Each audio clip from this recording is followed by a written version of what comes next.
Magkatabi lang pala to, yung Kingdom Stone saka Tamawan.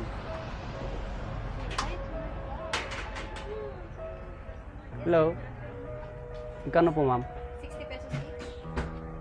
Pasyalan sa Baguio. Puro ganito, hagdan. Taas. O tulad nito, hagdan na naman. Tamawan Village. Kaya meron dito. 60 pesos ang entrance. Hagdanan na. Taas. May fishing pala. Hello. Uunahin natin dito sa may kawayan. Ganyan ang makikita kapag mag-picture kayo. Akyat. Meron dito. Please do not disturb. Ah, patato. Ano tayong ginawa kundi for umakyat? Pwede pala nagluto. Parang may nagluto dyan. Ah, ganda ng hamog. Yan, matatanaw po natin. Sarap ng hamog. Yung buong araw mo pala pag namasyal ka, mapapagod ka eh. Mga bungo. Mga bungo to, bungo ng hayop. Yang ngipin.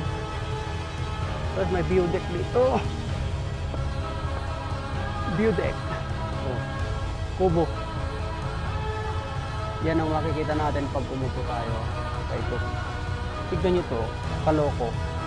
Tignan nyo to mga idolo. Yung ano na to, yung hawak-hawak niya, buto. Pangton pa yun, dakto pa yun. Dakto niwang na yun.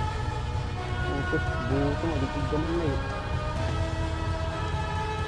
Pagtapos natin dito, sunod natin yung strawberry farm.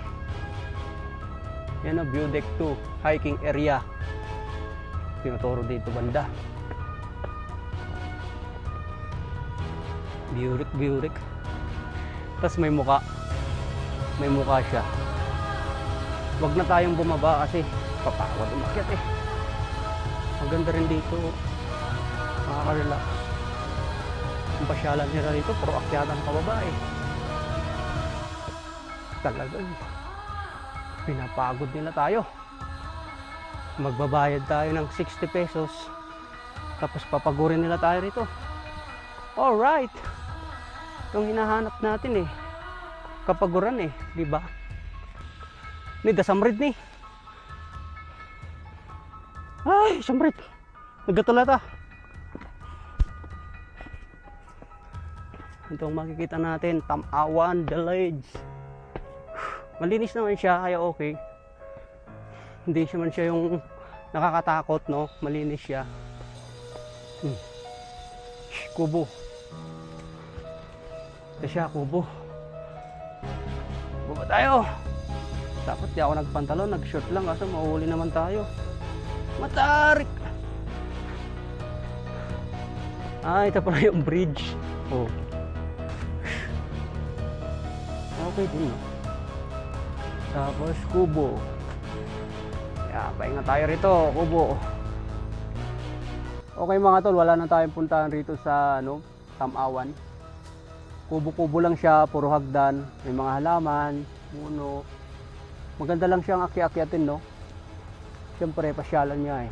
So, dito na natin tatapusin ang video mga idol dito sa Tamawan. Silipin nyo to. Daan kayo rito, magkatabi lang eh. Kingdom Stone, saka ito. Ingat lagi sa ride mga idol. God bless.